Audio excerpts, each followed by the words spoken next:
Welcome back to Great Day SA. In about a week, many of your kids will be back in school.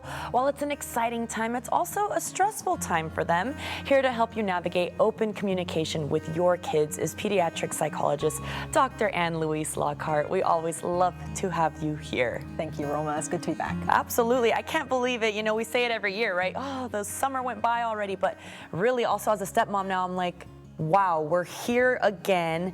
Lots of changes, lots of excitement for these kids, but it can be difficult to get them to open up. Why is connection so important, even before the school year begins? Well, because you want to set a foundation where your kid can talk to you about things that come up, whether it's bullying or a bad grade or feeling, low self-esteem, a confrontation with a teacher. So you want to have that open communication so they can talk to you about the big stuff and the little stuff too. Yeah, and all those things definitely go through a kid's mind. I remember being a kid, I was really nervous too, just new classmates maybe, new teacher, new rhythm, new schedule. So what is the best way to ease kids into trusting you and getting them to talk? So a big part of it is making sure that you connect before you correct, because so often we want to tell them all the things they need to do differently, and then we forget the connection piece is a big piece. And so it's the connection piece, like, talking to them and connecting on things that matter to them in the small ways even.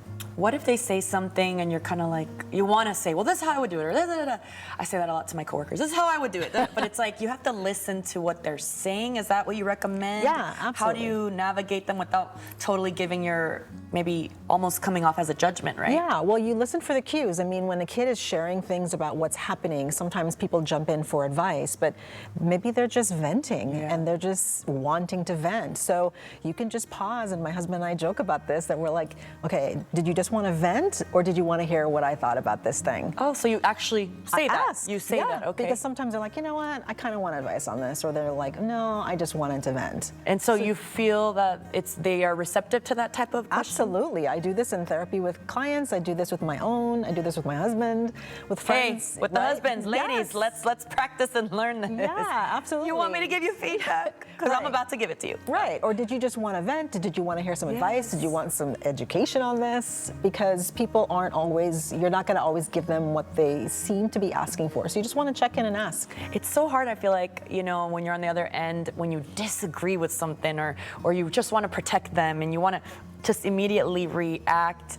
Why are we built that way? I mean, it probably all stems from how we grew up and our experiences, right? Well, a lot of people, when I speak to people, they feel like, well, I want to fix the thing, or I don't want someone to be in distress, or I want to rescue them from their pain. So true. And as a good parent, a step parent, as a teacher, as an adult, you want to do that for kiddos and teenagers, but people don't always need to be rescued. They sometimes just need to be supported by you. That is a great point. I also feel we're in such a different world right now where kids are, as they say, much more woke, much more want to be fair about things.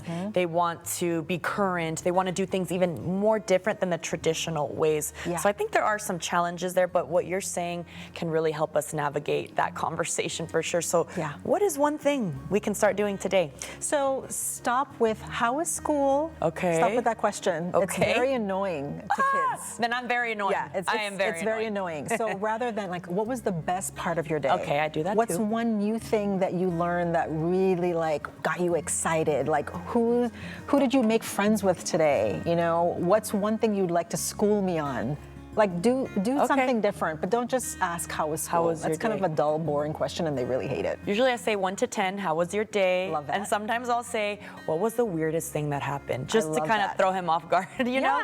And it's funny the things, because then you make them think about it. Think about their day a little bit is what I've noticed, and then they do end up telling you something that maybe sometimes my husband didn't even know about it, because I asked that question, right? And together we come and I'm like, hey, did you hear this? Did you hear this today? Do you think it's okay if your child shares something with you and you kind of know your partner might not be so happy with it, to also tell them? Do you keep that from them? How would you suggest that? No, I don't think. I think some of that secrecy and like, well, this person knows, but this other person doesn't know in a family, I think that can cause really sticky ground, because then you're having to keep all these things and who knows what, right? I feel the same, and that also also will add to an open communication. Yes. And making everybody feel safe. Ask your kiddo, like, you know, I should tell your dad this, or tell your stepmom this. Like, is that okay with you? Like, I can do this with you together, because I think they should know about this to support you. Very nice. See, guys, we're getting all the useful information, because really nothing's more important than the kids' journey to be feeling good and like they can come to you when they're having a bad day or even a good day. I want to hear about those good days too. And you continue to educate people because you've co-written another book. Yes. So Jason and Cecilia Hilke and about 38 other authors, we wrote a book called Raising Teens Who Talk to You. We published it just this year. It became an international bestseller.